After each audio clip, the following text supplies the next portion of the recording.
Everyone's time. It's 3:50. We're going to go ahead and start the meeting. If anybody needs the agenda, I put it in the chat. Anybody have any corrections or things that need to be updated in the minutes from our last meeting, which was December 5th? No. Great.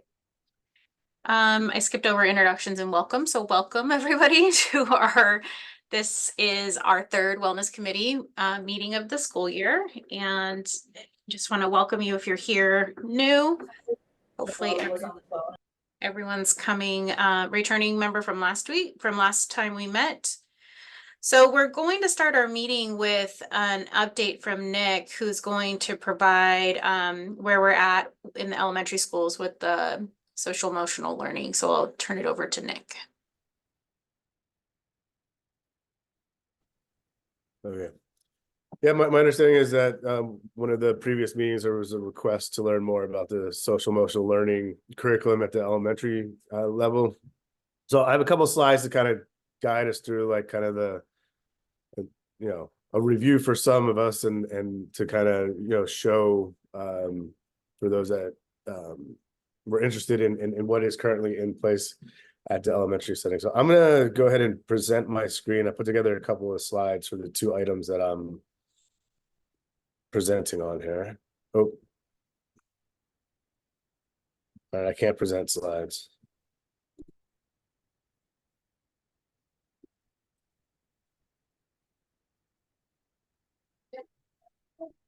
Is there someone that can?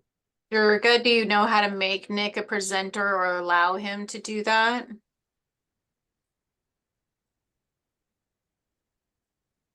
Yes, I'm working on it. Thank you. Thanks, Durga.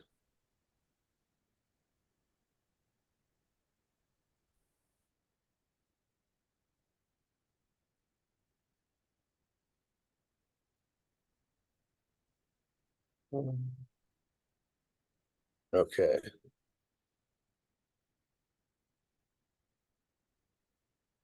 Nick, are you able to present now?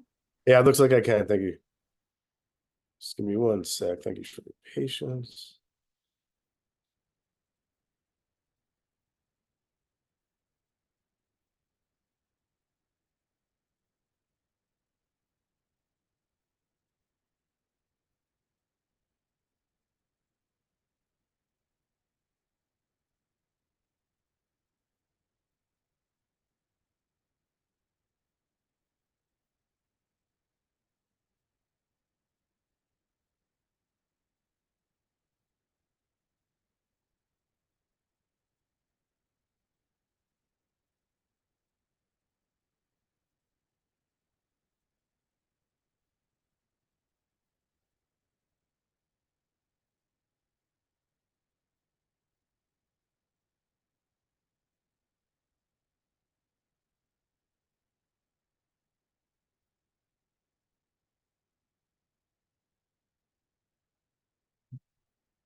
Okay. Can someone give me a shout out that they can see slides? Yes. Okay. There you go. Okay. So just a quick overview, and then I can help clarify and address any questions that anyone may have. So essentially in our elementary, actually all of our teachers, K-8, have access to the second step social emotional learning curriculum. This curriculum it's online based, and the way it's shared with teachers is through an online platform that gives teachers access to material, access to lessons as well as some other supplemental materials to help them address different areas of social emotional learning. I have linked on the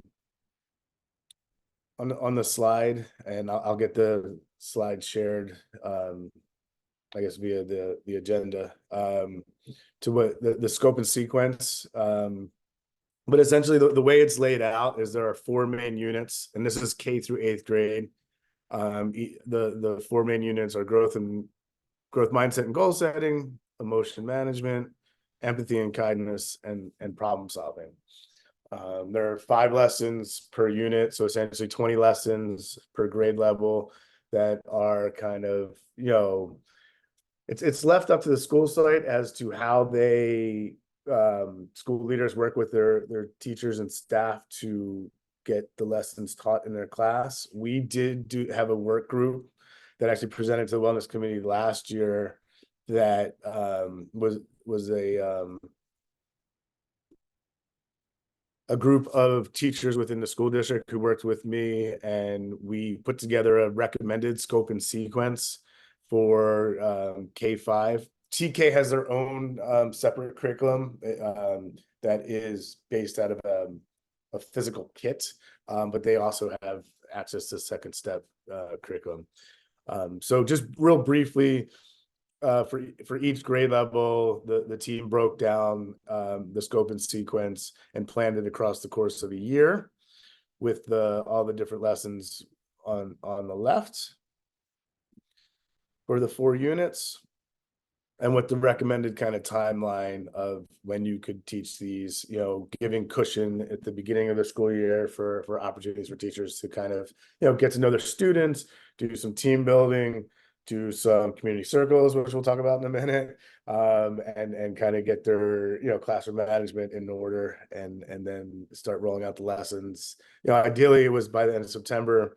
And the lessons are designed to be about maybe 20 minutes, maybe 30 at the longest, depending on the type of engagement and questions that kiddos may have. Some activities take a little longer than others, but basically it's about a half hour a week to get through each of the lessons, and that's how it's kind of mapped out throughout the course of the school year. With most of the thought behind our planning was after like major breaks, there were some open space so that teachers could kind of revisit certain lessons if they had noticed that kids needed to kind of have things like retaught, whether it was identifying, one's emotions or choosing kindness or showing empathy. There was plenty of weeks in the school year to be able to revisit lessons. And this was got really good feedback. Last year's wellness committee, the teachers on the team presented to the committee. There's a quick video that one of the teachers put together that was shared for all the K-5 teachers in the district of how to navigate this scope and sequence that was put together, and it was good. It was really great to get to work with a handful of teachers. I think there was about 6 teachers across different grades and schools that came together and helped put this together, and it was good. So in the beginning of each school year since then, it's I guess like this year was the biggest of the launch. It was shared with principals during the principals advanced in August, which is when it's just a principals meeting that we get together to kind of set the stage for the upcoming school year, and for them to share with their teachers and work with their teachers and their leadership team to kind of like, okay, we're going to go with this scope and sequence, or are we going to tailor it more to fit our needs and our school plan, depending on what they haven't already in play, whether it's through their PBIS framework or other things that they do. A couple of schools work and have do a lot with Project Cornerstone, and Project Cornerstone dovetails nicely with Second Step. The scope and sequence might get tweaked a little bit to align with like the books and the themes in Project Cornerstone. So really it comes down to, here's the resources, here's the recommendations, but school leaders, teacher leaders, here's what you have to figure out what's the best way to address the needs of your particular school.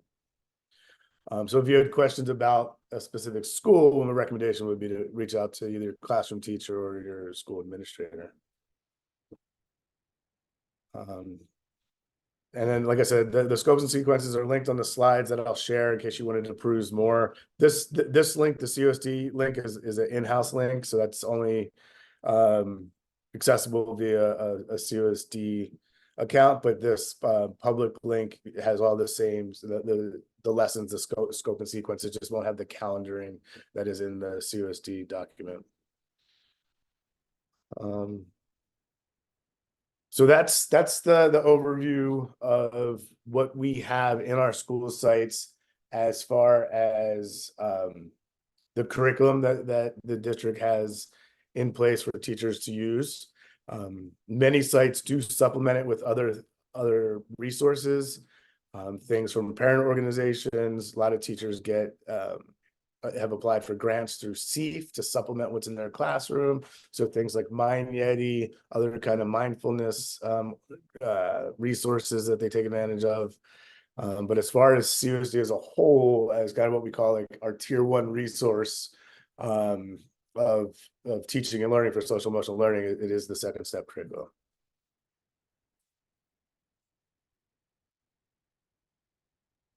You want to do questions now, Nick, before you go on to the next one, or? Yeah, let's do it piece by piece. So as far as the social emotional learning curriculum, are there any questions or things I can clarify on that front? Right. It's great. The lessons are broken down, really user friendly in my opinion. Teachers, can, make it as engaging as they want.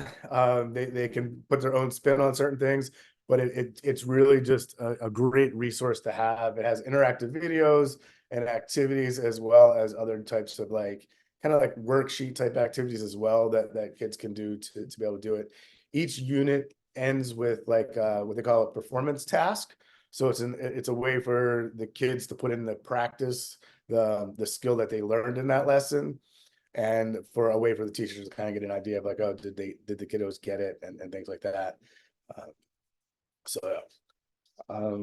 The second piece that we figured, since we're covering social emotional learning, is figured a wellness committee was a good venue to share some of the work that we've done the last year and a half now around restorative practices.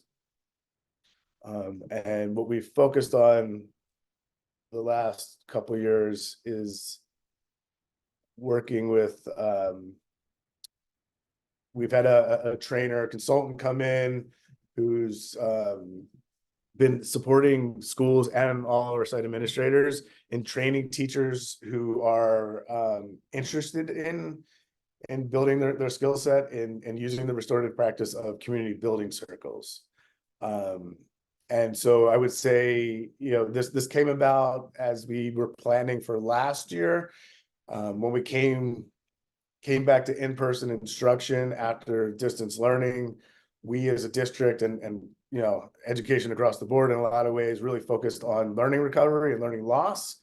But as time went on, and as we kind of ramped up for the 22-23 school year, we saw that there was that piece missing around that sense of belonging, the social emotional learning pieces that students missed out while distance learning was occurring, and really knowing that we had to focus on that.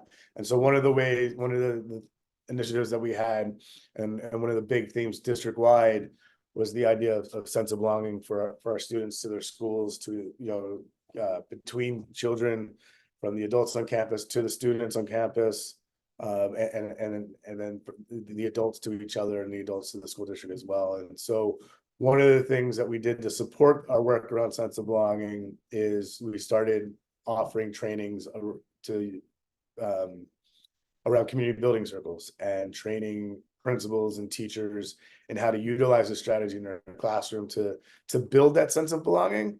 But it's also a strategy that can be used to touch on curriculum, to eventually, when you've kind of built that sense of belonging and the team is strong, and all the students in the class and teacher in the class have that strong relationship, it can roll into like problem solving and being able to hash out things within a circle as well. But we've been primarily using it as a community building experience. We have, like I said on the slide here, we're up to about 80 teachers. We'll probably hit over 100 by the end of the school year, because there's a couple more schools that have training that they've planned for March. And we have just about every site administrator, assistant principal, most of us in the ed services department and student services department have participated in this community building circles training. And we even have some sites, I don't have a specific number. I know Nimitz was one site. I believe Lincoln may have done it, and a couple other elementary schools. I think Dilworth is one that comes to mind, who actually have trained some of their older students, like their 4th and 5th grade students, to be able to facilitate and lead a community building circle in their classroom. Most sites we recommend they focus on our 4th graders, since they'll be there the following year as 5th graders to do that.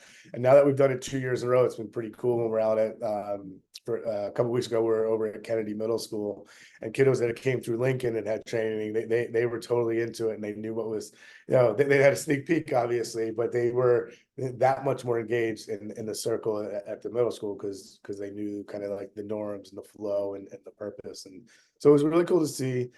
Teachers that have gone through the training, I've heard nothing but positives and excitement. And the model of the training has been about a 3-hour kind of adult training. So all the teachers, the administrators are in a room with the trainer. We participate in a circle, throughout the morning. And then we get like a background overview and nuts and bolts around what our restorative practice is, why they're important. And then we go ahead and we focus on the community building circles. And then what we do is, for every teacher that participates, we then spend the afternoon or morning or the whole day at that school site, depending on how many teachers are participating. And we work with the trainer and myself, and we bring if it's a middle school, they pick a period. If it's the elementary school, they bring their class to a room that's set up as a circle, and we do a circle with the kids. So then the teacher gets that hands-on kind of experience of, co-facilitating the circle and planning the circle with the trainer. So they really, it's just not, they sit in a room for 3 hours to get information and then, hey, good luck. We actually bring in and do it and model it and get the full experience, which a lot of the teachers appreciate. And then just, hang on a second, there we go. And so just kind of like some of the things that circles are used for. Like I said, we've done circles where we've talked about social studies, science. We've even, in the training, as we're demoing the circles with the students, we ask the students, hey, you're learning about this, if your teacher was to give you a quiz on that topic, what are some questions that would come up? And it's a great way for the teacher to kind of get an idea of like, whoa, these kids are on it. And hey, they just wrote the quiz for me. Or two, it doesn't go very well, and they kind of have an idea of what stuck with the kids and what didn't, what they need to go reteach. But the initial purpose of getting circles into classrooms and teachers comfortable with using them is to build that trust and to be able to share those positive things going on in the classroom, create that sense of belonging. It's an opportunity, to kind of, infuse a little fun into the classroom.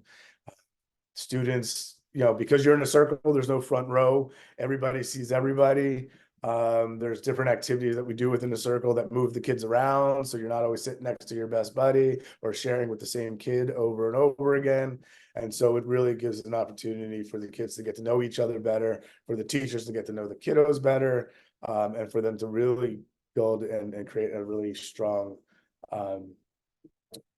positive connections in their classroom, strong relationships, and obviously that sense of community to where they're comfortable taking risks in their classroom and the subject material, and they can express their feelings in a supportive environment. I think that's kind of the overview of some training that we've been doing.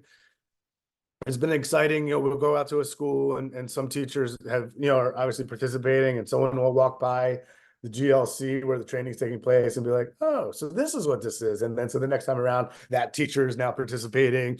And so we haven't made it a requirement. It was more of, if you want to, enhance your professional toolbox as an educator, this is something we can offer. And it's been pretty successful, and we as administrators and principals even open our bi-weekly principal meetings with a community building circle that's hosted by whatever school site we're at. That school leader facilitates the circle. So it's been great. I know some principals use it with their staff and staff meetings, and it's just been a great way to kind of enhance that sense of belonging and to have another tool and strategy to use in our classrooms.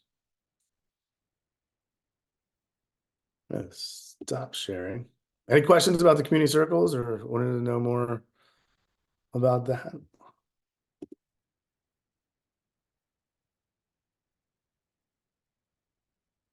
Great.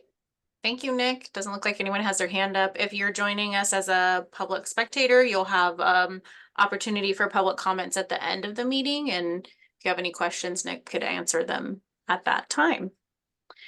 Looks like we have Amy now, student focus groups.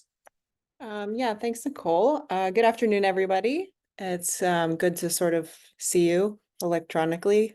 I guess it's Happy New Year too, because I think was December the last meeting? Yeah. So I just wanted to give the committee a quick update on a project that we're working on. And there isn't any feedback to be gathered at this point, but there probably will be at the end of this project. So wanted to kind of give you a heads up, and Nick gave a nice description of the community circles, which is part of the strategy that we're using in this project. So as you are probably aware from your participation at school sites, that over the past few years, we've had kind of a focus on student belonging and increasing our activities and opportunities to increase students' sense of belonging to their school sites. And that we've been using a survey platform called the Panorama Survey to help us measure students' feelings about their sense of belonging towards their school.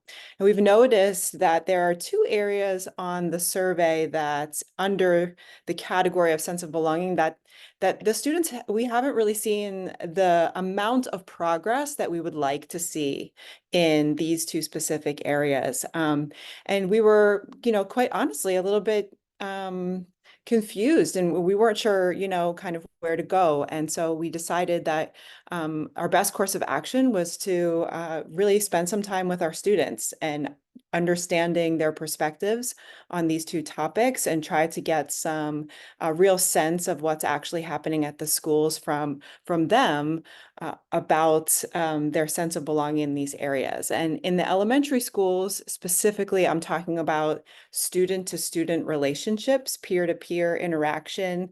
There are a few questions on the survey that ask things like, other students at this school respect me, or students at this school are kind to one another.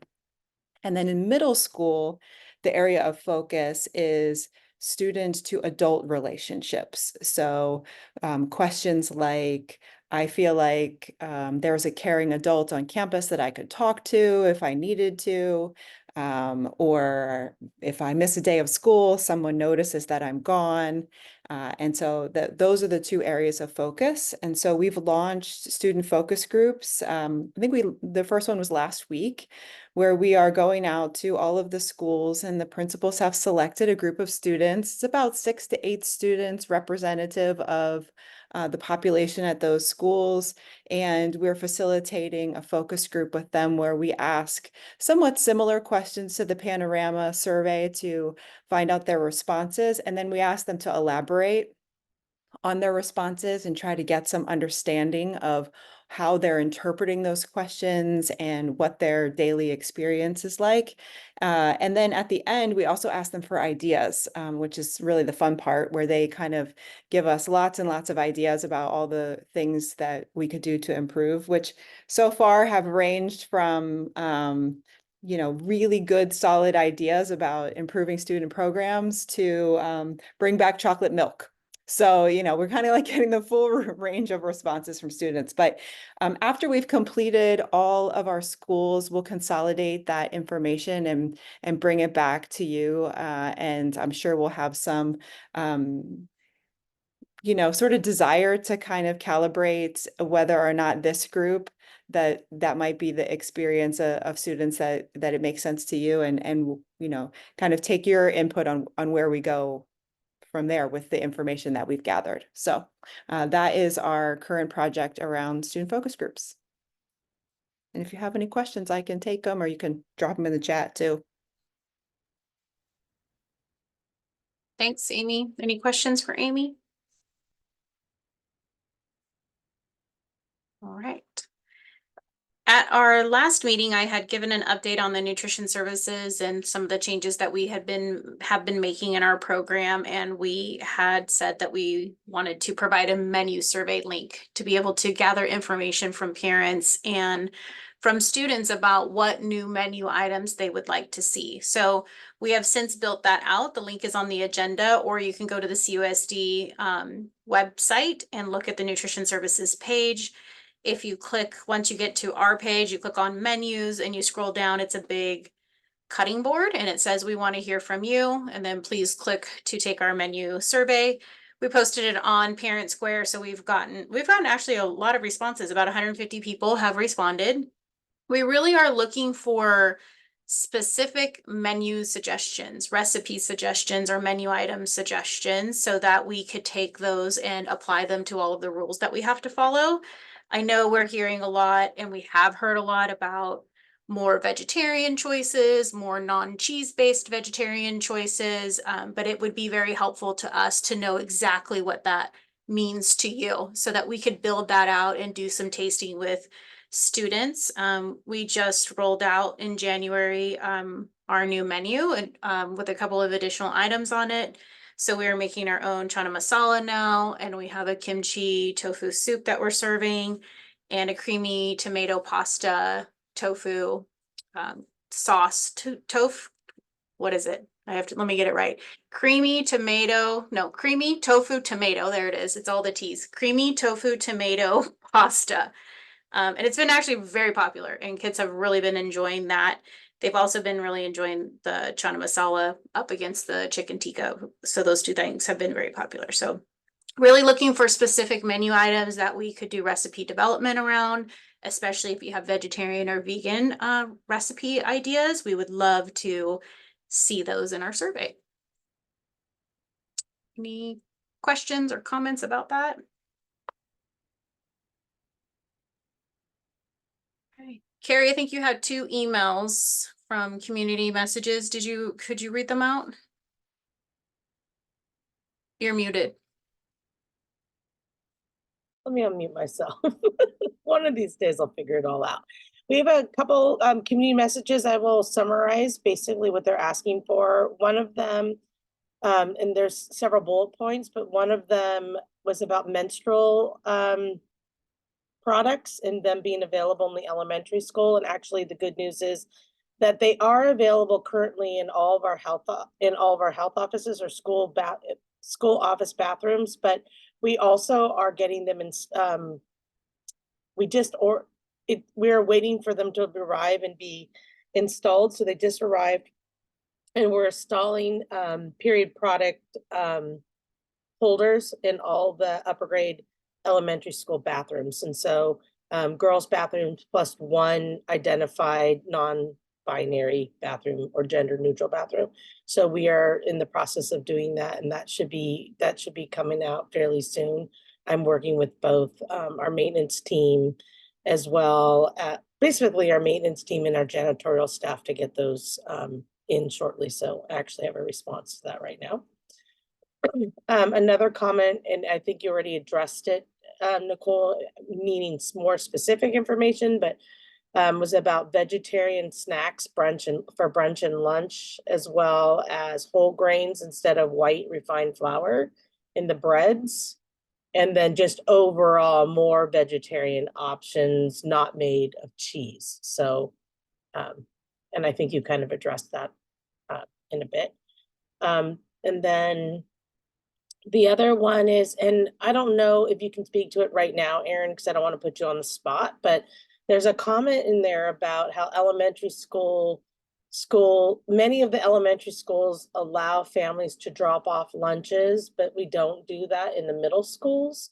And that it's a standard practice across, and sounds like it's about students being organized and not forgetting things and being responsible. The community comments that sometimes there's some exceptions out there because for specific reasons for a specific student. And so, do maybe you talk to that? Sure, no Yeah. problem. So actually, this Lawson, which is where I am, the principal, was the last school to jump on this. So for the past few years, since COVID, the other middle schools had not allowed any lunch drop-offs.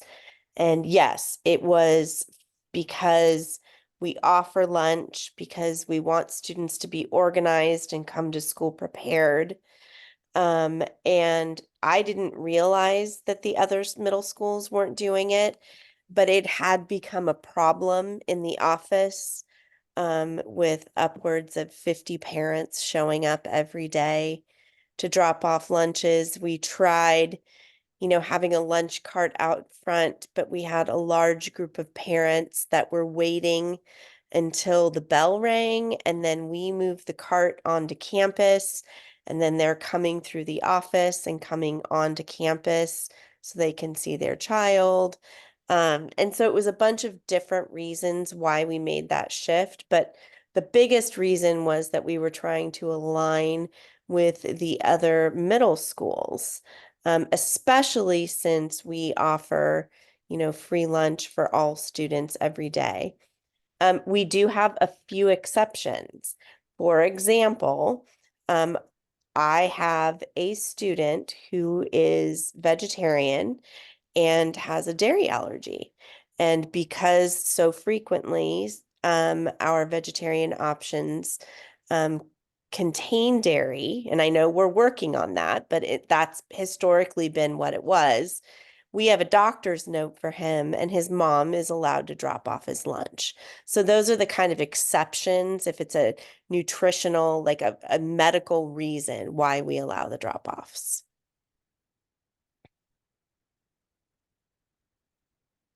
Great. Thank you for your feedback. Sure. Those were the only comments that I have. Great. Anything else from the committee before we open it up for public comment? Okay, after public comment, I'll come back to the committee and see if there's topics for the next meeting. So we'll open it up for public comment. So if you are listening in and you have a question or something you would like to say, you could raise your hand. Maybe Durga could help me. I think we only have 3 people that are on the call that are not on the committee.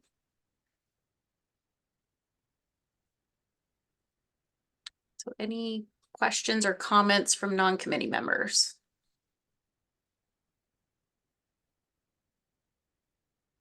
Okay, looks like none. So before we adjourn, just wondering if there's topics out there, at the December meeting, or one of the meetings we had asked for an update for the SEL at the elementary. So we'd like to try to continue to bring information back to this group so that it can be funneled out to other parents throughout the district. Is there any other topics that you would like to see on the agenda for the next Wellness Committee meeting?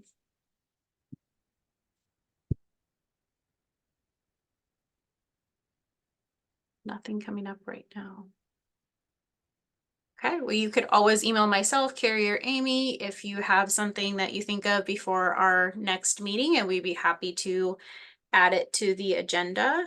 Right now, our next meeting is scheduled for March 6th. We have 2 more meetings scheduled, depending on what pops up on the agenda and the need at that time. We might not need the March 6th meeting, so we'll just see what work is being done and where we might need input as a committee, but we will keep you informed. But we have scheduled right now March 6th as our next meeting. All right, everybody, nice to see you. Thank you for joining us. Thank you for all of the updates, and drive safe in the rain.